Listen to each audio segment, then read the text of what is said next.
கண்ணீரை துடைத்து விட்டு அவன் சொன்னானா, ஐயா நீங்கள் எனக்கு ஒரு பெரிய பொக்கிஷம் தந்து இருக்கிறீர்கள். இயேசு என்ற பொக்கிஷம், வார்த்தை என்ற பொக்கிஷம். நான் ஒவ்வொரு நாளும் இந்த சிறைச்சாலை அறையிலே நான் ஜெபித்து விட்டு தூங்குவேன். காலையில் விழிக்கும் போது இந்த சிறைச்சாலையிலே தான் ஒரு அடிமையாக நான் கேட்பேன். ஆனால் இன்றைக்கு நான் ஜெபத்தை முடித்து இந்த மின்சார நாற்காலில் உட்கார்ந்து என்னுடைய இறுதி வாழ்க்கையை, உலக வாழ்க்கையை முடித்துக் கொள்வேன். ஆனால் என் கண் விழிக்கும் பொழுது பரலோகத்திலே உங்கள் பாதத்திலே இருந்து இந்த நம்பிக்கை எனக்கு இருக்குது. அதாவது நான் இன்னைக்கு போனா நீங்கள் அங்கதானே வருவீங்க, அங்க நம்ம சந்தோஷமா இருக்கணும். இதுதான் நீதிமான நம்பிக்கை. எனக்கு அருமையானவங்கள, இந்த உலகம் ஒரு நித்தியமானதல்ல, நிரந்தரமானதல்ல. அருமையான பாஸ்டர் அவர்கள் கட்டுதல்ல ஒரு பாடம், ஆத்தும பாடம். எட்ட வருவாங்க 11 மணிக்கு கூட 6 மணி நேரத்தில் கூட்டு வரும்போது கஷ்டமா கூட காத்துருப்பாங்க. எனக்கு ஆத்தும பாடம், ஒரு ஆத்மாவுக்காக நான் வந்தா கூட இங்க மேடையில என்னை பிரசங்கம் பண்ணி அழகு பார்ப்பார்கள். அதன் பிற்பாடு எங்கள் மக்களை, கத்தோலிக்க மக்களை நோக்கி ஓடுவார்கள். அழைத்து கொண்டு போய் ஆத்மாவை பாராட்ட முடியும். எத்தனையோ ஆத்மாக்கள் ஆதாயப்படுத்தி இருக்கிறாங்க, நன்றி முடிவு இருக்கிறாங்க, நன்றிகளா இருக்கிறாங்க. 10 புஷ்படி சோப்பிட்டாரு. ஆனால் ஒருத்தர் மட்டும் வந்து கத்தருக்கு நன்றி சொல்லினார். அதுபோல இந்த நாடுல கல்யாண பாஸ்போர்ட் இருக்கிற ஒவ்வொருவரும் தேவனுக்கு மகிமை செலுத்துகிற நல்ல நிச்சயமாக நமக்கு அதற்கு பணம் கிடைக்கும்.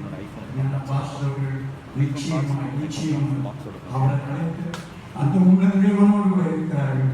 நாமும் அங்கே ஒரு நம்பிக்கையோடு கூட இந்த இறுதி ஊழத்தை நடத்த நாம் தேவனை வைத்து பார்ப்போம்.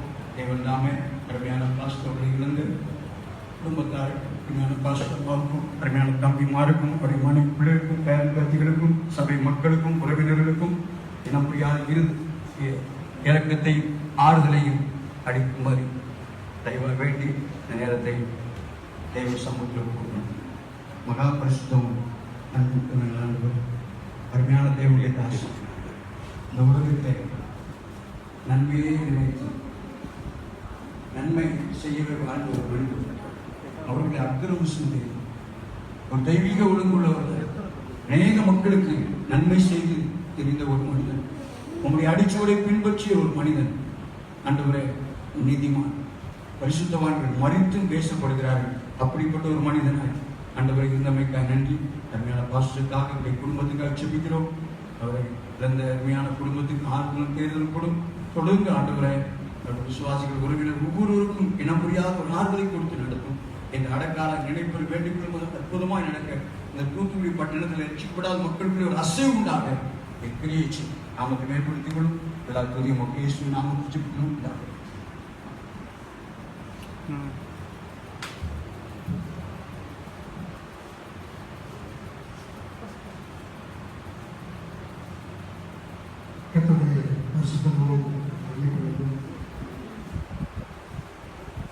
அழுகிறவர்களோடு அழகாக சொல்லுவது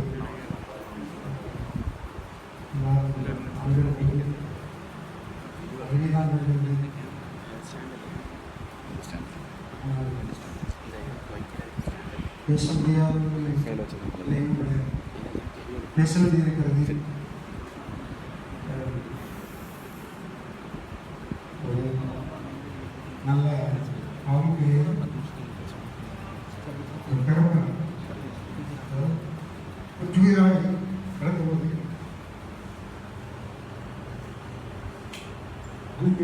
உதவியில் சேர்க்கிறார்.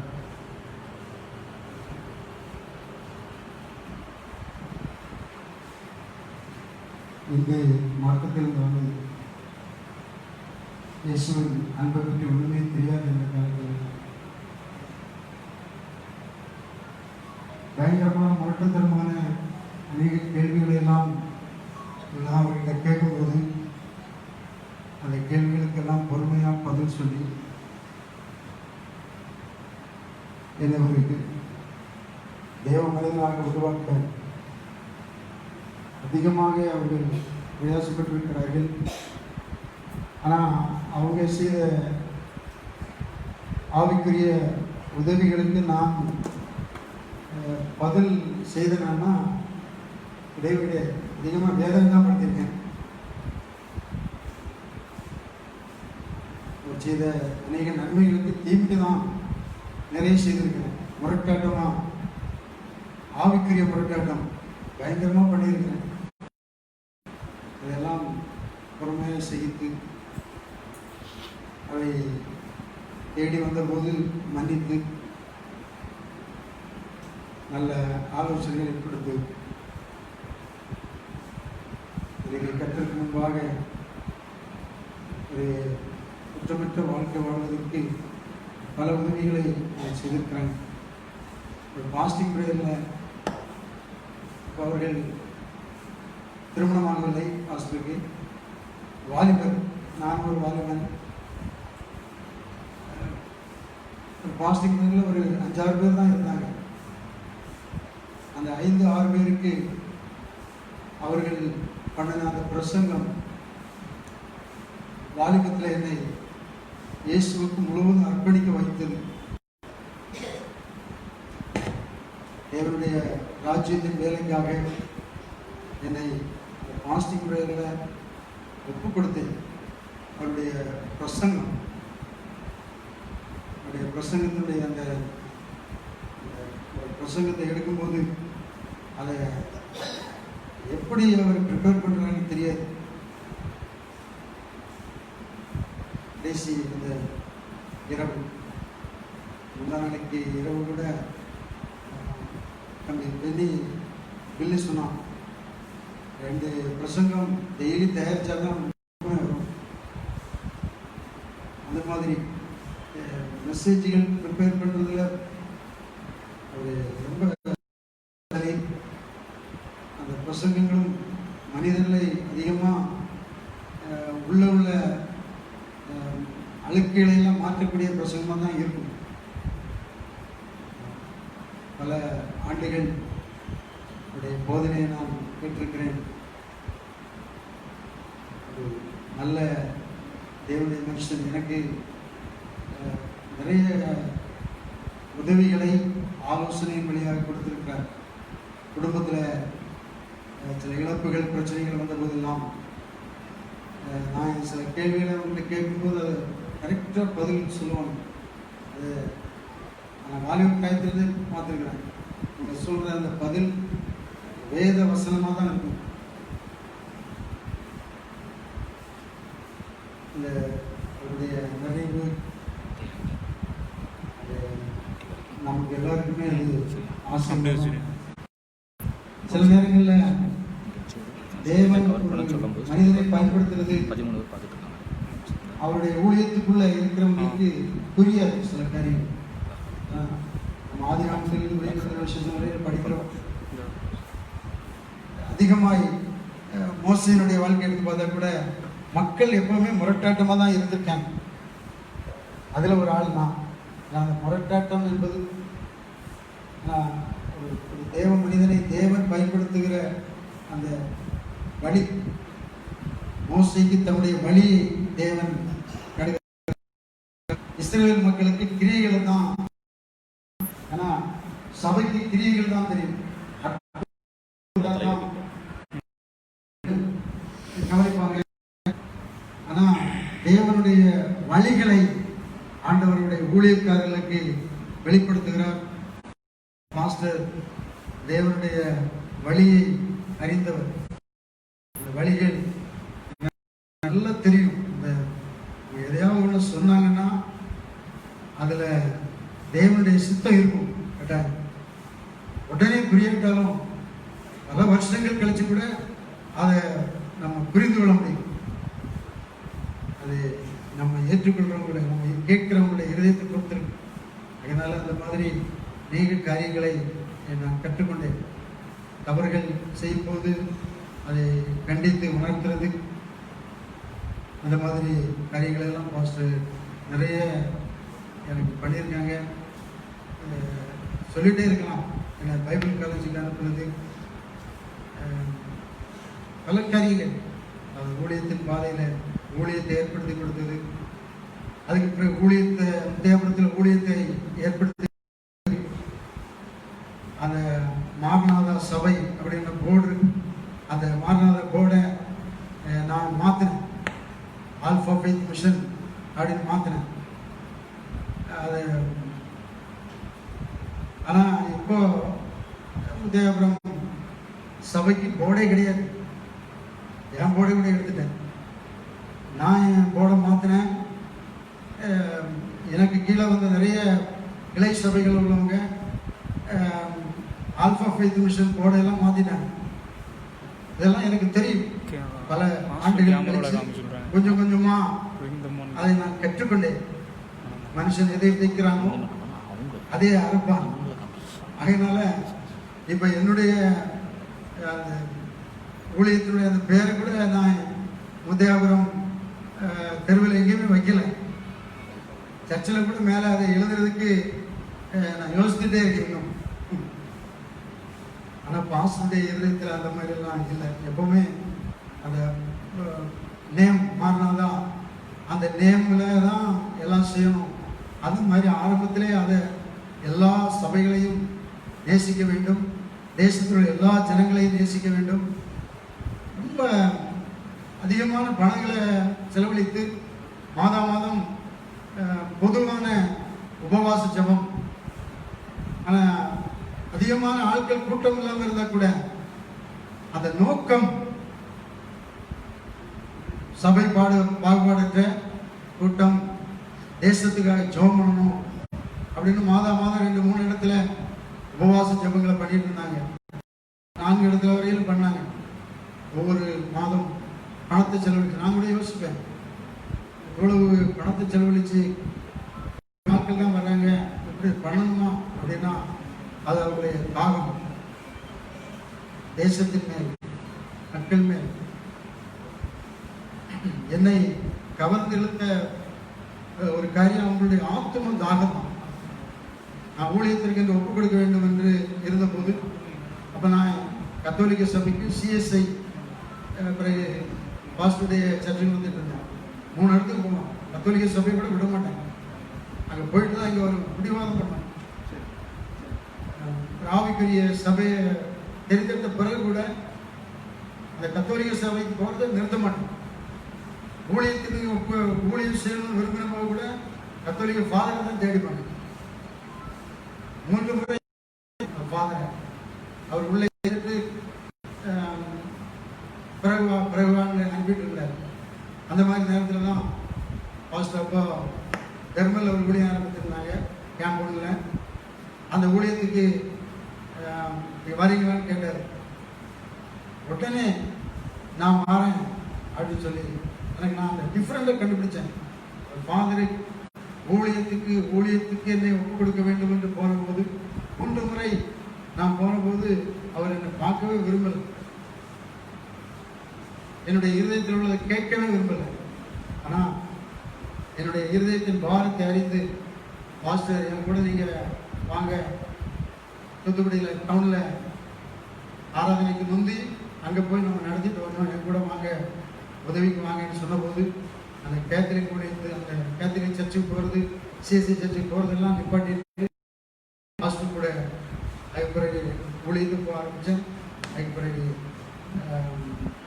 அவருக்கு உதவியாக செஞ்சுட்டு இருந்தேன். கர்த்தர் அவருடைய நோக்கத்தை என் வாழ்க்கையில் நிறைவேற்ற அந்த வல்லமையை பயன்படுத்தினான். கடைசியாக கூட போது அவருக்காக அதிகமாக ஜெபிக்கக்கூடிய ஒரு கிருபையை ஆண்டவருக்கு அதிகமாக ஜெபிக்க கிருபை தந்தார். அதில் பார்த்தீங்கன்னா அவருடைய முந்தி உள்ள காலங்களுக்கும் கிட்டத்தட்ட 1 வருஷத்துக்குள்ள அவருடைய மாற்றங்களை பார்க்கும்போது எனக்கு ரொம்ப ஆச்சரியமா இருக்கு. ஒன்று நான் சில நேரத்தில் சொல்லுவேன், பார்த்தீங்கன்னா ஒரு சின்ன பிள்ளை மாதிரி, ஒரு சிறு குழந்தை மாதிரி அதை உடனே செய்வாங்க. எனக்கு அது ஆச்சரியமா இருக்கும். முந்தி உள்ள அவருடைய பிடிவாதமான குணம் வேற, அந்த தேவன் அவர்களை எப்படி பக்குவப்படுத்தி இன்றைக்கு அவருடைய ராஜ்யத்துக்குள்ள போயிருக்கிறாங்கன்னா தேவனுடைய பெரிய திட்டம் அதில் இருக்கு. அதனால ஒருவேளை சபையை விட்டு வெளியே இருக்கிற ஆட்கள் கூட உங்களுடைய குற்றங்கள், அவங்களுடைய குற்றங்களை உணர்ந்து தேவனுடைய தரிசனத்தோடு அவங்க ஆரம்பித்த இந்த திட்டத்தில் இணைஞ்சு செயல்படும்படி உங்களை அன்பாய் நான் கேட்டுக்கொள்கிறேன். முரட்டாட்டமான குணங்கள் எல்லா மனுஷனுக்குள்ளே உண்டு.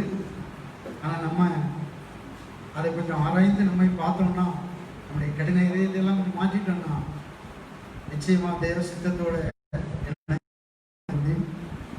கர்த்தர் உங்களை ஆசீர்வதிப்பார்கள். என் பாஸ்டருடைய குடும்பம் ஆசீர்வாதமாக இருக்கும். அவருடைய ஊழியம் செழிக்கும்.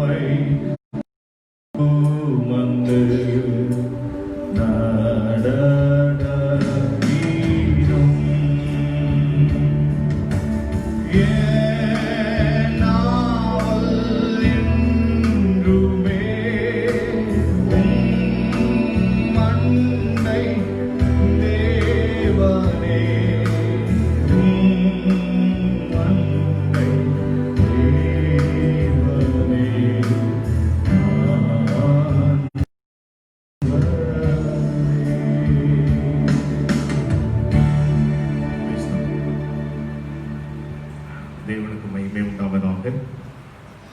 சங்கீதக்காரனுடைய வார்த்தை, ஒரே ஒரு வார்த்தை, கர்த்தருடைய பரிசுத்தவான்களின் மரணம் அவர் பார்வைக்கு அருமையான. கர்த்தருடைய பரிசுத்தவான்களின் மரணம். சங்கீதக்காரனாகிய வார்த்தை, இந்த வார்த்தையை வாசிக்க தியானிக்கும் பொழுது கர்த்தருடைய பரிசுத்தவான் என்ற வார்த்தை வருகிறது. தேவனுடைய தாசன், தேவனுடைய மனுஷன் என்று வேதத்தில் நாம் அநேக வார்த்தைகளை ஊழியக்காரர்களுக்காக வாசிக்கிறோம். அருமையான தேவனுடைய தாசருக்காக இந்த வார்த்தை பொருந்தும். காரணம், அவர் கர்த்தருடைய பரிசுத்தவான். ஊழியர்கள், நீதிமான், இப்படி பல வார்த்தைகள் வேதத்தில் உண்டு. ஆனாலும் இந்த சங்கீதக்காரனுடைய வார்த்தை அருமையான தாஸ். காரணம், அதிகமாய் நம்முடைய பரிசுத்தத்தை காத்து நடக்கிற ஒரு தெய்வ மனுஷன். ஆகவே சங்கீதக்காரன் வார்த்தை, கர்த்தருடைய பரிசுத்தவான்களின் மரணம் அவர் பார்வைக்கு அருமையானது. கர்த்தருடைய பார்வை, மனுஷனுடைய பார்வை, மனுஷனுடைய பார்வை கொஞ்சம் வித்தியாசமானது. ஆனால் கர்த்தருடைய பார்வையானது அது மிக வித்தியாசமானது. காரணம், அவர் நம்மை சிருஷ்டித்தார், நாம் அழைத்தார், தெரிந்தெடுத்தார், பிரித்தெடுத்தார். ஊழியத்தின் பாதையில் அருமையான தாசரை கரத்தில் எடுத்து பயன்படுத்தினோம். ஆனால் மனுஷனுடைய பார்வைக்கு விட தேவனுடைய பார்வையானது மிக வித்தியாசமான ஒன்று. அதை தான் இந்த வசனத்திலே வாசிக்கிறோம். கர்த்தருடைய பரிசுத்தவான்களின் மரணம் அவர் பார்வை, கர்த்தருடைய பார்வைக்கு, உன்னதமான தேவனுடைய பார்வைக்கு, அழைத்த தேவனுடைய பார்வைக்கு அது அருமையான. தேவன் தொடர்ந்து ஆசீர்வதிப்பார்.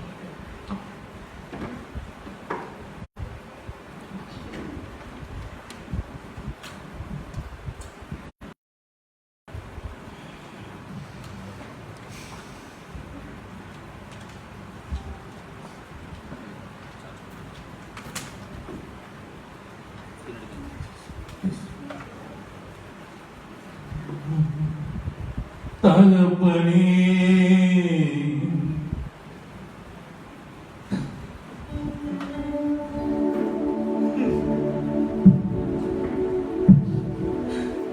நல்ல தகப்பனே,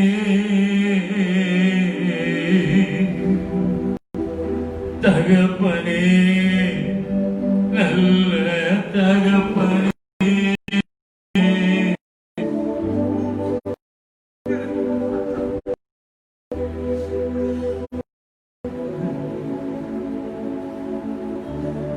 என்னை தாங்கிடும் நல்ல தகப்பனே, என்னை தாங்கிடும் நல்ல தகப்பனே, தகுதிக்கு மீறிய நன்மையால நிரப்புனீங்க, தகுதிக்கு மீறிய நன்மையால நிரப்புனீங்க. ஏசப்பா, உதவாத என் மேல் நீங்க உண்மையாக இருக்கிறீங்க, உதவாத என் மேல் நீங்க உண்மையாக இருக்கிறீங்க. நன்றி,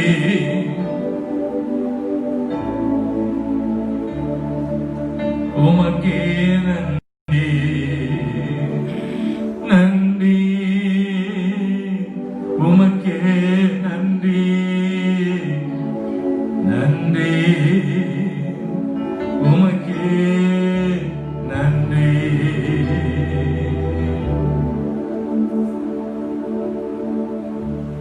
ஒரு நல்ல தகப்பனா 30 வருடத்துக்கு முன்பாக சார்லஸ் திரையரங்கு மேல பக்கத்துல மாடியில முதலாவது நான் பாஸ்டர் சந்திச்சேன். அப்ப அங்கதான் அவன் நடந்தது. அதெல்லாம் யாவரும் திருச்சியிலிருந்து வந்திருந்த அந்த சகோதரர் ஒரு பாஸ்டர் கிறிஸ்தவர், அவர் தானே செய்தி கொடுத்தாங்க. அப்ப பெண்ணி விழி சின்ன பிள்ளை அன்று ஓடிக்கிட்டு இருப்பாங்க. நான் முதலாவது பாஸ்டர் சந்திச்ச அந்த மீட்டிங் அதுதான். அப்பெல்லாம் கத்தோலி திருச்சிகள் தான் நாங்க ஆட்சி சபைக்கு தான் ஆராதனைக்கு போவோம். ஆவிக்குரியமாக சத்தியத்தை அறிய வேண்டும் என்ற ஒரு வாஞ்சியில அந்த நாட்களில் பாஸ்டர் ஒரு ஐக்கியம் ஏற்பட்டது. அப்புறம் முதலாவது கூரை கொட்டகை போட்டு ஆராதனை நடந்தது. இங்கேயும் வருவேன், அங்கேயும் போவேன். ஏன்னா சரியான சத்தியம் அறியாது. ஆனால் 6 நாட்கள் வர வர சத்தியத்தை அறிவீர்கள், சத்தியம் விடுதலையாக்கும் என்று சொன்ன வார்த்தையின்படி ஆண்டவர் விடுதலையை கொடுத்தார், சத்தியத்தை பாக்கியத்தை கொடுத்தார், சபையோடு இணையும்படியான ஒரு கிருபையை கொடுத்தார். கர்த்தருக்கும் சபைக்கும் உண்மையாக என்னால் முடிந்தவரை இதுவரை நடந்தார். ஊழியத்தின் பாதையில 25 வருஷம் முன்னால தலைமை போதகர் ஆண்டவருக்கு நல்ல கிருபையை கொடுத்திருக்கிறாரு. அவங்க பாஸ்டர் கேட்க மாட்டேங்கிறாரு. நீங்க சொல்லுங்க பாஸ்டர் சொல்லி அவங்க 1/2 மணி நேரத்துக்கு மேல டீச் பண்ணாங்க. பிரதர், உங்க சபை ஆயத்தமா இருக்கு, நீங்க பாஸ்டர்ங்கன்னு சொல்லி. நான் உங்க சொன்னேன், பாஸ்டர் எனக்கு ஜெபாலைப்பு தான், அந்த பாஸ்டரோட இணைஞ்சு நான் ஊழியங்களை செய்யறேன், ஆனா எனக்கு அழைப்பு வந்து ஜெபாலைப்பு தான் என்று சொல்லி அந்த அழைப்போடு கூட ஆண்டவராய் தேவன் சபையில் உண்மையா இருக்கும்படி ஊழியத்தை செய்யும்படியாக பாக்கியத்தை கர்த்தர் கொடுத்து நிமிடம் வரை நடத்தி கொண்டிருக்கிறார். ஒரு நல்ல தகப்பனாக சொல்லும்போது நான் நிக்க முடியாதப்பா, நான் இறந்து போன எப்படி சாட்சி சொல்லலாம், அவங்க இறந்து போன மாதிரி எனக்கு தெரியல. அப்படியே கண்முழா நிக்கிறாங்க, நினைச்சு கூட பார்க்க முடியல. இரவு நேரத்துல ஜெபம் பண்ணும்போது மனைவிட்ட சொன்ன தேவ சந்தோஷம் சொல்லுகிறேன், ஆண்டவர் கொடுத்தார் எனக்காக, என் குடும்பத்திற்காக, என் ஊழியத்திற்காக. நான் போகும்போது நான் சொல்லாம போகவே மாட்டேன். ஃபர்ஸ்டே அந்த இடத்தை நான் ஊழிட்டு போனா ஜெபம் பண்ணி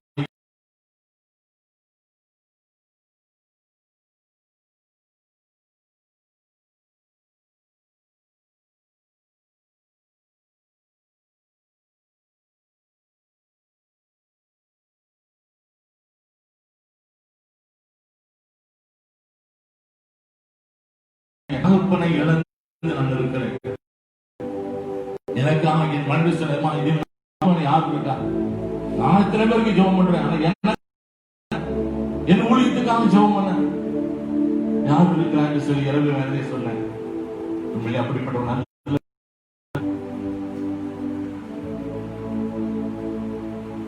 என்னால ஒன்றும் சொல்ல முடியும்.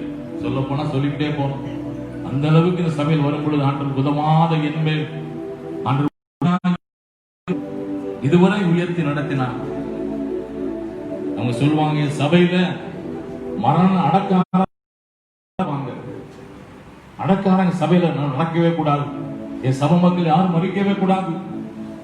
மரணம் வருகிறதான் போகணும்னு சொல்லுவாங்க வாய்க்கு வாய். ஆனா இன்னைக்கு அவங்க வந்து மரிச்சு போனா சொல்லும் பொழுது எல்லாருக்காக ஜெபிக்கிறேன். என் சபை மக்களுக்காக ஆண்டவரே நான் அடக்கார நடத்தவே கூடாதுன்னு சொல்லுவாங்க, வாய்க்கு வாய் சொல்லுவாங்க.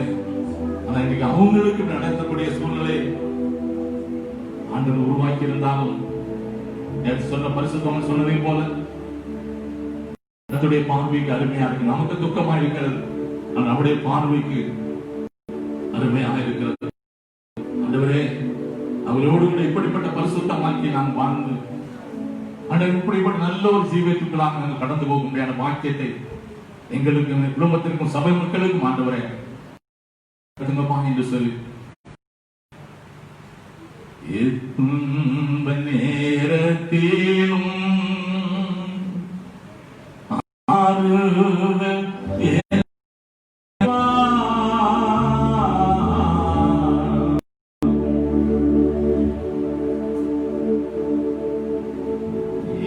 துன்ப நேரத்திலும்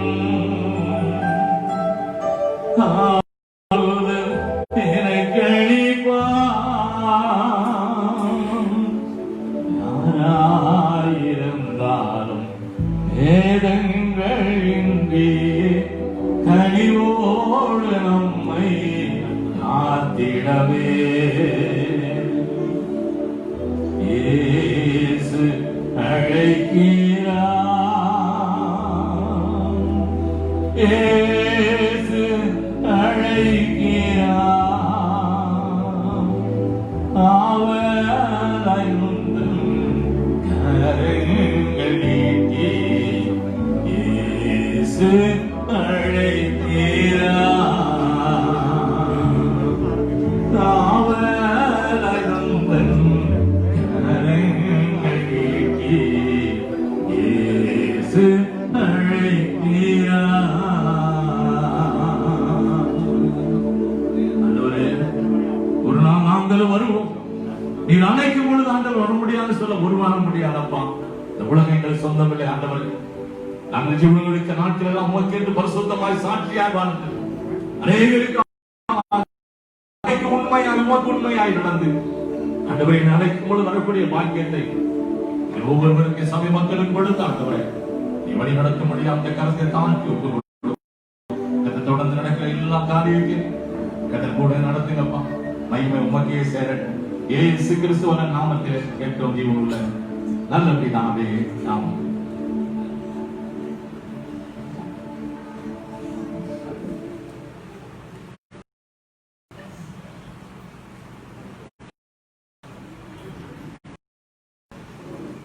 கர்த்தர் நல்லவர்.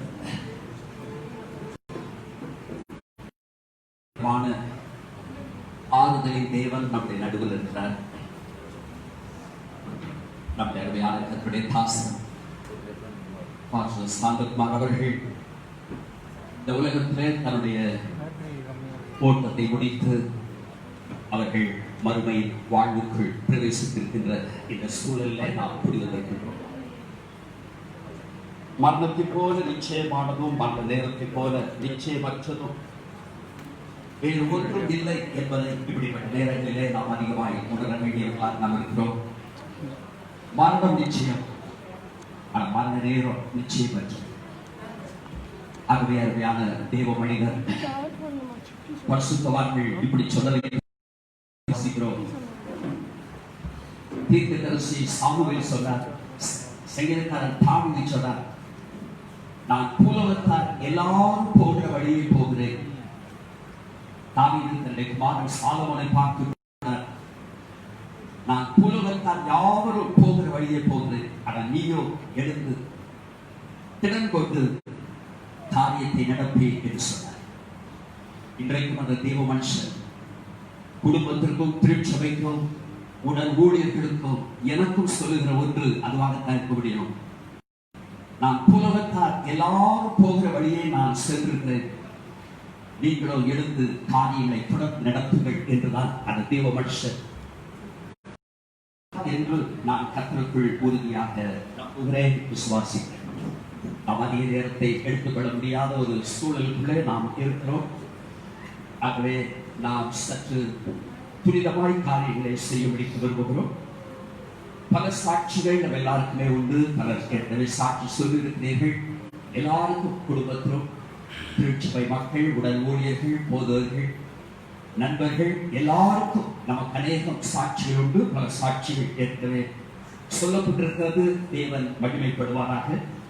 இந்த நேரத்திலும் திருச்சபையில நீண்ட காலமாக போதகரோடு குடும்பத்தாரோடு கூட இருந்த ஆபிரகாம், சாரா அந்த தம்பதியர் முன்பதாக வந்து அவர்கள் சாட்சியாய் சில வார்த்தைகள் சொல்லும்படி கேட்கிறேன். தயவு செய்து நாங்கள் சற்று தாமதமாக வந்திருக்கிறோம். தாமதத்திற்காக மன்னிப்பு கேட்கிறேன். அதனை நேரத்தை மனதிலே கொண்டு சுருக்கமாய் பேசும்படி கேட்கிறேன்.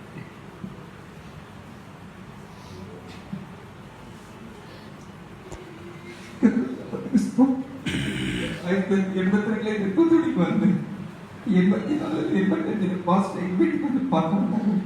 நான் இந்த குடும்பத்தில் தேவனை அறியாத குடும்பம். பாஸ்டருக்கு வரலாம் ஆண்டோருக்கு வந்திருக்க முடியாது. இந்த வாழ்க்கை எவ்வளவு பயங்கரமாக இருக்கு நான் யோசித்து பார்க்க முடியல. எனக்கு ஆவிக்குரிய பாஸ்டர் ஆவிக்குரிய அதுக்கும் மேலாக பாஸ்டர் எப்ப ஜோம்னாங்க வெள்ளி பின்னிக்கு பாட்டு சொல்லுவாங்க. அந்த அளவுக்கு பாஸ்டரோட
அடிமை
சரி